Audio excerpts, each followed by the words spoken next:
ನಮಸ್ಕಾರ ಸ್ನೇಹಿತರೆ, ಹೇಗಿರಿ ನೀವೆಲ್ಲ? ಅನ್ನಿಸ್ ಫ್ಯಾಮಿಲಿಗೆ ಸ್ವಾಗತ. ಇವತ್ತು ಅರ್ಜೆಂಟಾಗಿ ಸ್ವಲ್ಪ ಪಾಯಸ ಮಾಡಬೇಕಂತ ಇದ್ದೇವೆ. ಈ ಸೆಕೆಗಾಲದಲ್ಲಿ ಈ ಹೆಸರುಬೇಳೆ ಪಾಯಸ ಆರೋಗ್ಯಕ್ಕೂ ತುಂಬ ಒಳ್ಳೆಯದು. ಆದ ಕಾರಣ ಸ್ವಲ್ಪ ಹೆಸರುಬೇಳೆ ಪಾಯಸ ಮಾಡ್ತಾ ಇದ್ದೇವೆ. ಅದಕ್ಕೆ ಬೇಕಾದಂತಹ ಗೇರು ಬೀಜವನ್ನು ಕೊಯ್ದುಕೊಂಡು ಬರೋಣ. ಈ ಸಲ ಗೇರು ಬೀಜ ತುಂಬ ಕಡಿಮೆ, ಕೆಲ ಮರದಲ್ಲಿ ಈಗ ಆಗುವುದಷ್ಟೇ. ಕೆಲ ಮರದಲ್ಲಿ ಗೇರು ಹಣ್ಣಾಗಿ ಮುಗಿಯಿತು. ಸ್ವಲ್ಪ ಗೇರು ಬೀಜವನ್ನು ನೋಡಿದರೆ ಅದನ್ನೀಗ ಕೊಯ್ದುಕೊಂಡು ಬರೋಣ.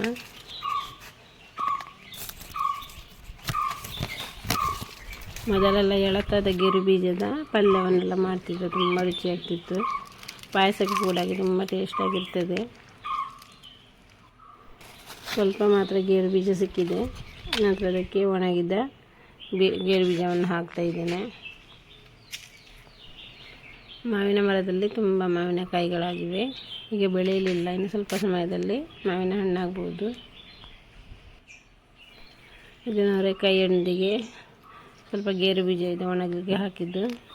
ಕೆಂಪಗಾದ ಗೇರು ಬೀಜ ತುಂಬ ಟೇಸ್ಟಾಗಿರ್ತದೆ. ಅದನ್ನು ಕೂಡ ಸ್ವಲ್ಪ ಕಟ್ ಮಾಡಿ ಪಾಯಸಕ್ಕೆ ರೆಡಿ ಮಾಡ್ತಾ ಇದ್ದೇನೆ.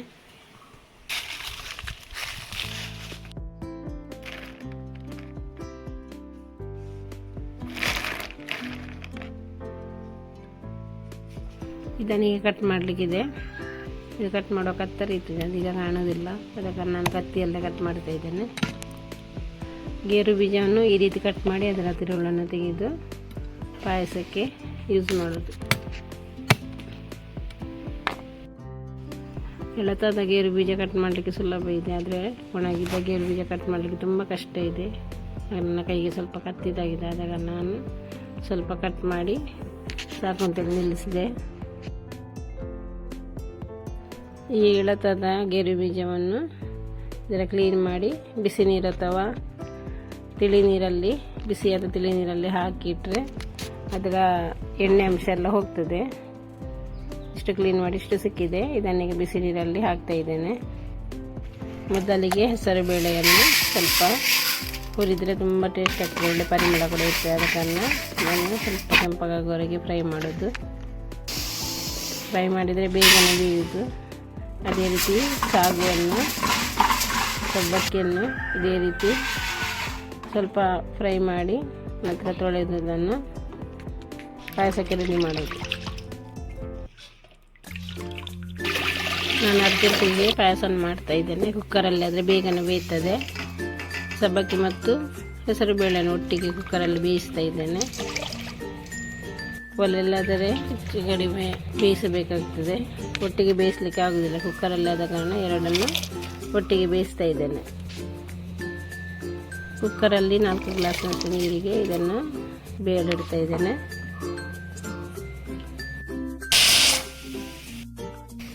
ನಾನು 3 ವಿಷಲ್ ತೆಗೆಸಿದ್ದೆ. ನಂತರ ಸ್ವಲ್ಪ ಒಂದು ಮುಷ್ಟಿಯಷ್ಟು ಬೆಳ್ತಿಗೆ ಅಕ್ಕಿಯನ್ನು ಸ್ವಲ್ಪ ನೀರಲ್ಲಿ ಹಾಕ್ತಾ ಇದ್ದೇನೆ. ಬೆಳ್ತಿಗೆ ಅಕ್ಕಿ ನೀರಲ್ಲಿ ಹಾಕಿದರೆ ಬೇಗನೆ ಕಡೆಯುವುದು. ಈ ನೆನೆಸಿಟ್ಟ ಅಕ್ಕಿಯನ್ನು ಸ್ವಲ್ಪ ತೆಂಗಿನಕಾಯಿಯೊಂದಿಗೆ ನೈಸಾಗಿ ಕಡೆಯುವುದು. ಬೆಳ್ತಿಗೆ ಅಕ್ಕಿ ಹಾಕುವುದರಿಂದ ಪಾಯಸ ಸ್ವಲ್ಪ ದಪ್ಪ ಕೂಡ ಆಗುವುದು ಹಾಗೂ ರುಚಿ ಕೂಡ ಆಗುವುದು.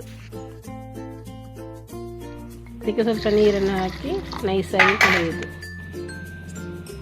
ನಾನು ಪಾಯಸಕ್ಕೆ 7 ತುಂಡು ಅಚ್ಚಿ ಬೆಲ್ಲವನ್ನು ಹಾಕ್ತಾ ಇದ್ದೇನೆ.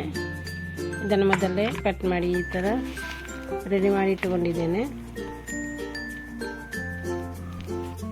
ಇದು ಹಾಲು ತೆಗೆಯುವ ತೆಂಗಿನಕಾಯಿ.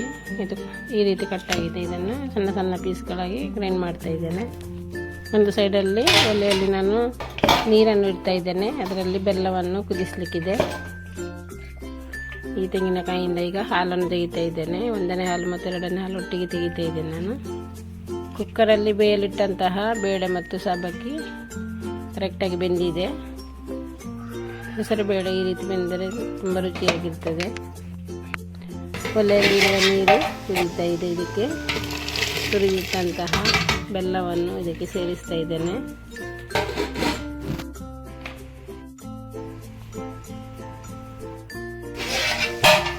ಬೆಲ್ಲ ಕರಗಿ ಚೆನ್ನಾಗಿ ಕುದೀತಾ ಇದೆ. ಇದಕ್ಕೀಗ ಬೆಂದಂತಹ ಬೇಳೆ ಮತ್ತು ಸಬ್ಬಕ್ಕಿಯನ್ನು ಸೇರಿಸಿ ಚೆನ್ನಾಗಿ ಇದನ್ನು ಮಿಕ್ಸ್ ಮಾಡುವುದು. ಪಾಯಸ ಬೇಗನೆ ಆಗಲಿಕ್ಕೋಸ್ಕರ ನಾನು ಕುಕ್ಕರಲ್ಲಿ ಬೇಯಿಸಿದ್ದೆ. ತೆಂಗಿನ ಹಾಲು ತೆಗಿಲಿಕ್ಕೆ ಹಣ್ಣಾದ ತೆಂಗಿನಕಾಯಿ ಇದ್ರೆ ಒಳ್ಳೆಯದಾಗೋದು. ಇದು ಸ್ವಲ್ಪ ಎಳತಾದ ತೆಂಗಿನಕಾಯಿ, ಅದರಲ್ಲಿ ಚೆನ್ನಾಗಿ ಹಾಲು ಬಂದಿದೆ.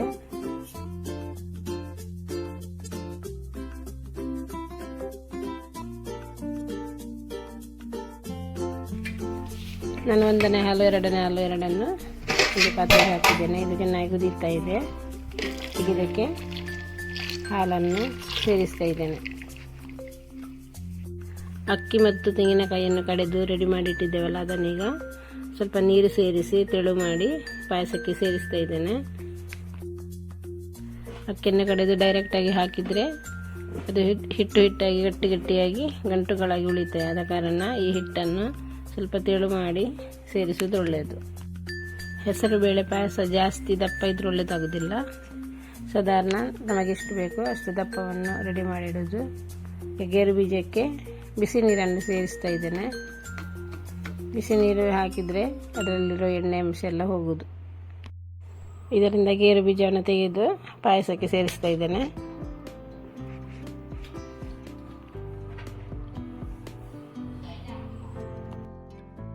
ಪಾಯಸಕ್ಕೆಲ್ಲ ಇಂಥ ಎಳತಾದ ಗೇರು ಬೀಜ ಹಾಕಿದರೆ ಒಳ್ಳೆ ಟೇಸ್ಟ್ ಇರ್ತದೆ, ಒಳ್ಳೆ ಪರಿಮಳ ಕೂಡ ಇರ್ತದೆ ಆ ಗೇರು ಬೀಜಕ್ಕೆ.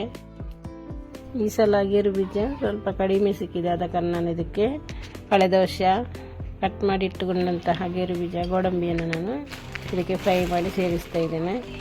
ಇದು ಕಳೆದ ವರ್ಷದ ಗೇರು ಬೀಜ. ನಾವು ಕಳೆದ ವರ್ಷ ಗೇರು ಬೀಜವನ್ನು ಮಾರಲಿಲ್ಲ, ಅದೇ ರೀತಿ ಕಟ್ ಮಾಡಿ ಅದನ್ನು ಫ್ರಿಜ್ಜಲ್ಲಿ ಇಟ್ಟಿದ್ದೆವು. 1 ವರ್ಷದವರೆಗೂ ಏನು ಹಾಳಾಗೋದಿಲ್ಲ. ಗೇರು ಬೀಜವನ್ನು ಕಟ್ ಮಾಡಿದೆ ಅದೇ ರೀತಿ ಇಟ್ಟರೆ ಬೇಗನೆ ಹಾಳಾಗೋದು. ಈ ರೀತಿ ಇಟ್ಟರೆ ಏನಾಗೋದಿಲ್ಲ, ಎಷ್ಟು ಸಮಯದವರೆಗೂ ಹಾಳಾಗೋದಿಲ್ಲ, ಫ್ರೆಶ್ ಆಗಿ ಇದೆ. ಅದನ್ನೀಗ ಮನೆಯಲ್ಲಿ ತಯಾರಿಸಿದ ತುಪ್ಪದಲ್ಲಿ ಇದನ್ನು ಫ್ರೈ ಮಾಡ್ತಾ ಇದ್ದೇನೆ. ಸ್ವಲ್ಪ ದ್ರಾಕ್ಷಿ ಮತ್ತು ಗೋಡಂಬಿಯನ್ನು ಫ್ರೈ ಮಾಡಿ ಇದಕ್ಕೆ ಸೇರಿಸ್ತಾ ಇದ್ದೇನೆ.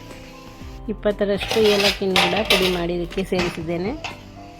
ಪಾಯಸ ಚೆನ್ನಾಗಿ ಕುದೀತಾ ಉಂಟು. ಇದಕ್ಕೆ ಫ್ರೈ ಮಾಡಿಟ್ಟಂತಹ ಗೋಡಂಬಿಯನ್ನು ದ್ರಾಕ್ಷಿಯನ್ನು ಸೇರಿಸ್ತಾ ಇದ್ದೇನೆ. ಇವಾಗ ಒಳ್ಳೆ ರುಚಿಯಾದ ಪರಿಮಳವಾದ ಪಾಯಸ ರೆಡಿಯಾಗಿದೆ.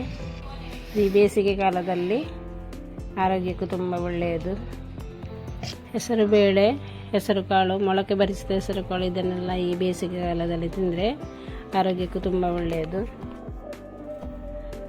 ಈ ಪಾಯಸವನ್ನು ಬಾಳೆ ಎಲೆಯಲ್ಲಿ ಹಾಕಿ ತಿನ್ನುವುದೆಂದರೆ ತುಂಬ ಖುಷಿಯಾಗ್ತದೆ. ಬನ್ನಿ ಇದರ ಟೇಸ್ಟ್ ನೋಡೋಣ.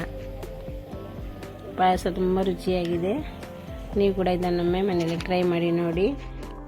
ಈ ಬೇಸಿಗೆ ರಜೆಯಲ್ಲಿ ಮಕ್ಕಳಿಗೆ ಕೊಟ್ಟರೆ ಇದನ್ನು ತುಂಬ ಖುಷಿಯಲ್ಲಿ ತಿಂತಾರೆ. ಈ ಬೇಸಿಗೆಯಲ್ಲಿ ಈ ಕಲ್ಲಂಗಡಿ ಹಣ್ಣು ಕೂಡ ಆದಷ್ಟು ಸೇವಿಸಿದರೆ ಒಳ್ಳೆಯದು. ಆದಷ್ಟು ನೀರಿನಂಶವುಳ್ಳ ಫ್ರೂಟ್ಸನ್ನು ತಿನ್ನುವುದರಿಂದ ನಮ್ಮ ಆರೋಗ್ಯವನ್ನು ಚೆನ್ನಾಗಿ ಕಾಪಾಡಬಹುದು. ನಮಗೆ ಬೆಲೂನಿನ ಆಕಾರದ ಒಂದೊಳ್ಳೆಯ ಕಲ್ಲಂಗಡಿ ಹಣ್ಣನ್ನು ತಗೊಂಡು ಬಂದಿದ್ದಾರೆ. ತುಂಬ ಟೇಸ್ಟ್ ಆಗಿತ್ತು. ಕೆಂಪು ಕೆಂಪು ಇದೆ.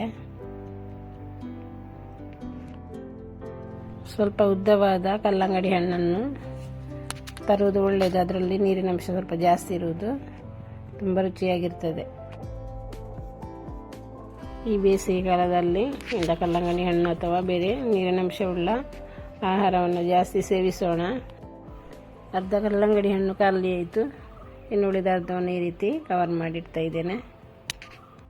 ನಮ್ಮ ಇಂದಿನ ವಿಡಿಯೋ ಇಷ್ಟವಾದ್ರಿಂದ ಲೈಕ್ ಕೊಡಿ, ಶೇರ್ ಮಾಡಿ, ಸಬ್ಸ್ಕ್ರೈಬ್ ಮಾಡಿ. ಇನ್ನು ಮುಂದಿನ ಒಂದು ಒಳ್ಳೆ ವಿಡಿಯೋಂದು ಸಿಗೋಣ. ಬಾಯ್.